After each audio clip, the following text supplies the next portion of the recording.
Uma vez calculado a perda de carga, agora voltando para a equação da energia, eu tinha o H0, eu já tinha, o H8 eu já tinha, faltava o HB e faltava o HP08. Agora eu já tenho, então eu consigo calcular a altura manométrica da bomba. O HB vai ser então H8 menos H0 mais HP08, 0 até 8. Bom, agora é só substituir valores, né? 60,7 menos 0 menos 34. Quando eu falo para vocês lá, que eu particularmente, fazendo um parênteses aqui, eu particularmente prefiro guardar aquela fórmula lá igual H1 mais HB igual H2 mais perdas. E vou fazendo, particularizando para cada caso. Você veja que uma vez que eu determinei e guardando aquela fórmula do H, P sobre gama mais velocidade ao quadrado sobre 2G mais E, para cada ponto eu consigo determinar qual é esses fatores, né, do que simplesmente jogar isso tudo numa equação só, aí depois fica uma conta besta para fazer, né, uma conta de mais e menos aqui, que, né, coisa mais simples que tem, porque você já fez separadamente cada ponto, né, então isso é uma maneira que eu acho mais fácil, né, mais fácil de lidar, mas aí vai contigo também, né. Bom, então o HB, a altura manométrica da bomba, é 94,7 metros. O que eu gostaria de comentar aqui nesse caso? Quando a gente fala 94,7 metros o HB da bomba, se você pegar o gráfico de altura manométrica, que normalmente os catálogos têm, de altura manométrica versus vazão, você vê que o gráfico ele é uma curva, assim, uma parábola, quase uma parábola para baixo, assim, né? Quer dizer o quê? Quanto menor a vazão, maior a altura manométrica. Quanto maior a vazão, menor a altura manométrica. Isso é lógico, porque se eu tenho a potência, e a potência eu traduzo ela em posição, velocidade e pressão, se eu mudo uma coisa, um parâmetro, o outro parâmetro ele tem que diminuir. Se um parâmetro aumenta, o outro parâmetro diminui. Então assim, quer dizer que a bomba seria capaz de levar a água 94,7 com vazão zero. Mas isso não faz muito sentido. Né? Não faz muito sentido você ter vazão zero, você não tem escoamento.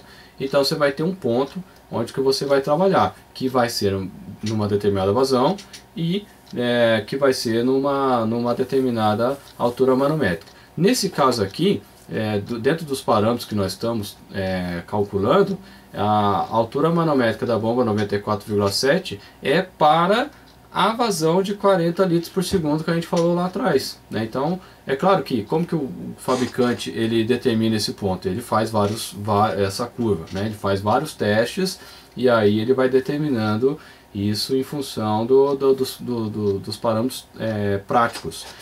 Daí vem também, você pode já ter ouvido falar, ou vai ouvir falar, né? Se você estiver fazendo um curso de engenharia, do campo básico de funcionamento. O campo básico de funcionamento, ele é um gráfico muito mais amplo, onde entra os sedimentos, entra potência de eixo, uma série de outros parâmetros, além desse, né, da vazão e da altura manométrica, para diversas condições.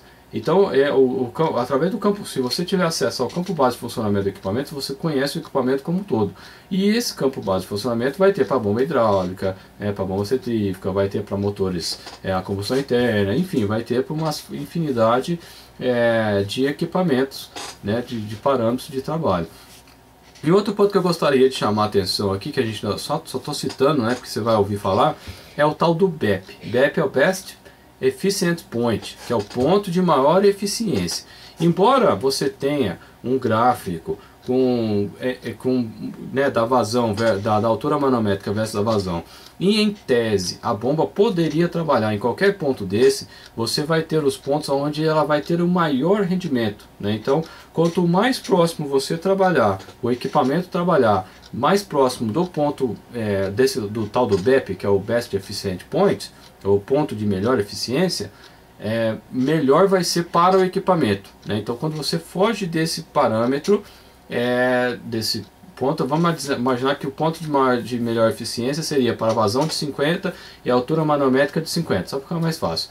Aí você está trabalhando lá no 10 e no 50, ele vai estar bem longe, o equipamento ele não vai trabalhar legal, né? Então ele vai ter outras consequências que eu não vou entrar em detalhes aqui, mas que não é legal, né? Não vai ser bacana para o equipamento, ele vai quebrar toda hora, vai ser aquele equipamento na empresa que é problemático. Só que o HB não é o que nós queremos, né? Então, voltando aqui para o exercício, não é o que nós queremos. O que, que nós queremos? O que, que foi pedido? Por isso que eu falo lá do método de resolução de exercício, porque lá falo, quando você estiver olhando aqui, no exercício você chega, pô, cheguei nesse valor, no HB, é o HB que eu quero? Aí você vai olhar, não, eu quero a potência de eixo. Então, se muitas vezes, muitos alunos, eu já dei esse exercício em aula, em prova, ele chegava nesse ponto e ele parava. Só que não é o que eu estou pedindo, aqui algumas continhas a mais eu chego no ponto que eu queria. Bom, eu preciso calcular a potência de eixo então. Lembrando que a potência de eixo, então o rendimento, a potência de eixo sobre pressão de potência hidráulica dividido pela potência de eixo, o rendimento.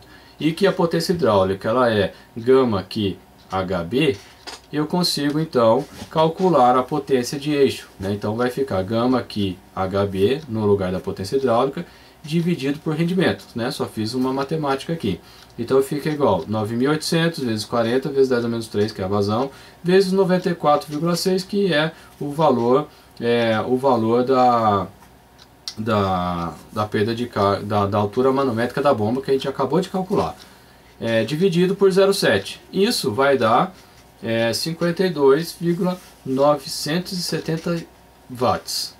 Só para, né, o que é mais comum, né, os equipamentos, watt também é uma unidade relativamente pequena, então a gente trabalha com equipamentos em quilowatts, né, exceto, né, equipamentos menores, né, mas para, né, instalação de bombeamento, essas coisas sempre é de quilowatt para cima.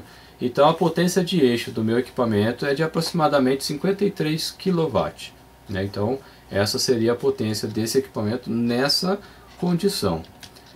E para fazer só um paralelo, né, que é bastante comum ainda, é a tal da potência de eixo em cavalo, né?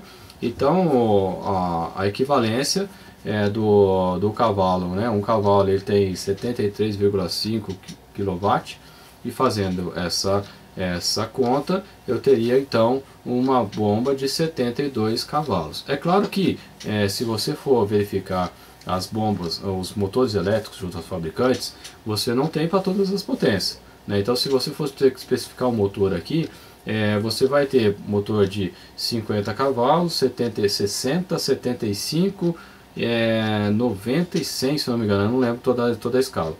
Mas nesse caso do 72 certamente você não tem, você teria que escolher o de 75 cavalos para poder atender a sua necessidade. Bom, então agora sim eu tenho a resposta do item A, né, que foi a potência de eixo da bomba. Continuando, agora sim a gente está quase terminando, né? Calculando a pressão na entrada da bomba. Bom, se eu aplicar a equação da energia entre 0 e E, eu vou ter o que? H0 é igual a HE mais as perdas. Por que eu já escrevi essa forma? Porque eu não tenho máquina nesse trecho, né? Então, entre o ponto 0 e a entrada da bomba eu não tenho máquina, então eu já posso desprezar o HB aqui que não tem. Então vai ficar HE, que é o que eu me interessa agora, é o H0 menos o HP de 0 a E.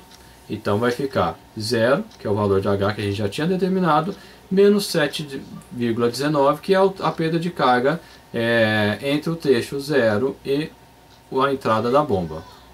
Bom, então a potência de eixo é menos 7,19 metros.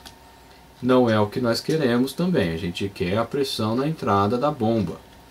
Lembrando que a altura manométrica, a altura de energia, é igual a pressão dividido por gama mais velocidade ao quadrado sobre 2G mais E, eu consigo chegar nesses parâmetros.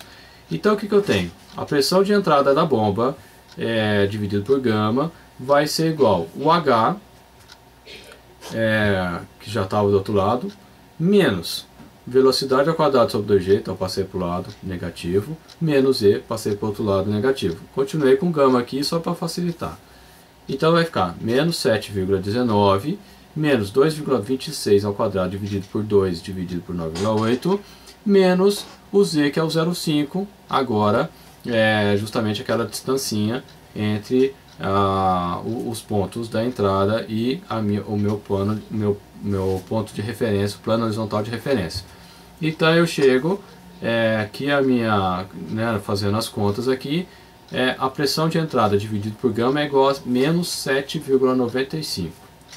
Continuando, então, passando agora o gama multiplicando, então vai ficar menos 7,95 vezes 9.800, que é o peso específico, fazendo a continha, menos 77,910 Pascal, que é uma unidade bem pequena também, Pascal, e que é o mais comum, né, a gente trabalhar com quilopascal. Como a pressão atmosférica e a pressão de vapor foi dada em quilopascal, só para ficar fácil a gente fazer, a gente tem que comparar as coisas na mesma escala. Então a pressão na entrada é igual a menos 77,9 kPa. Isso eu já estou considerando a resposta em B. Por quê? Lá na pergunta não foi falado que eu queria que não foi solicitada a pressão absoluta na entrada, foi solicitado a pressão na entrada, ponto. A pressão na entrada está aí, né? Então do ponto de vista didático eu tenho a pressão. Mas por que eu coloquei dessa forma no exercício? É justamente porque eu preciso checar se a pressão na entrada da bomba ela é maior do que a pressão de vapor. Esse é o objetivo desse ponto. É só para chamar atenção nesse detalhe que eu coloquei essa parte aqui no exercício. Bom, continuando. Então, para comparar a pressão de entrada da bomba com a pressão de vapor, eu tenho que trabalhar com pressão absoluta. Então a pressão de vapor foi dada em 1,96 kPa absoluto, a pressão atmosférica 101 kPa, então eu vou calcular a pressão absoluta. Lembrando que a pressão absoluta ela é a pressão que eu tenho mais a pressão atmosférica. Então vai ficar a pressão da entrada da bomba absoluto vai ser igual a pressão que eu tenho menos 77,9 mais 101 mais 101, que é a pressão atmosférica. Veja que é razoável, esse valor menos 77,9 está coerente. Por quê? Porque em termos relativos eu saio de uma pressão zero e para que eu tenha escoamento a pressão tem que ser menor, no caso da entrada da bomba. E tem que ser menor, porque senão a pressão atmosférica não vai empurrar a água para dentro da bomba. Então ela tem que estar, se aqui é zero e eu tenho que estar menor, eu tenho que estar negativo. Mas do ponto de vista absoluto, não existe pressão absoluta negativa. Existe pressão absoluta, ela é do zero para cima, né? Então é isso que a gente vai estar calculando aqui. Então a pressão na entrada da bomba absoluto, fazendo a continha, 23,1 kPa.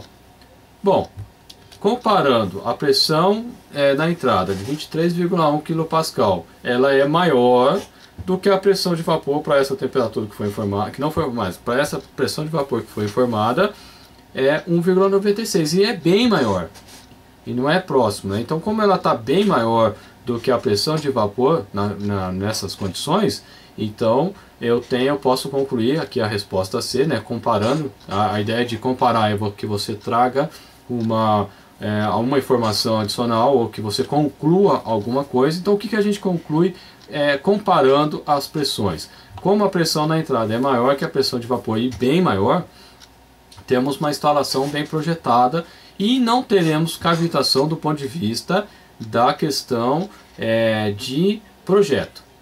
Posso ter cavitação nessa situação? Posso. Se você fechar o registro de entrada da bomba, você vai aumentar a perda de carga na sucção e aí você pode cair essa pressão ainda mais a ponto da pressão chegar próximo da pressão de vapor. Então nessa situação, com as válvulas totalmente abertas, aí você não teria cavitação, né? Então dentro do projeto você estaria resguardado, trabalhando tranquilamente, sem problema nenhum. Bom pessoal, chegamos ao fim então, né, dessa série de aulas. Espero que vocês tenham gostado. Deixa seus comentários, deixa sugestões para outros temas, outras matérias dentro da engenharia. Você pode falar aí, que se não for um assunto que eu estou que eu estou mais familiarizado, eu vou demorar um pouquinho mais para estar preparando, mas a gente prepara numa boa. E a gente vai se vendo aí em outros assuntos que a gente vai estar abordando aqui, técnicos também. Se gostou, compartilha. Se gostou, dê um joinha. E a gente se vê aí nas próximas aulas. Um abraço a todos.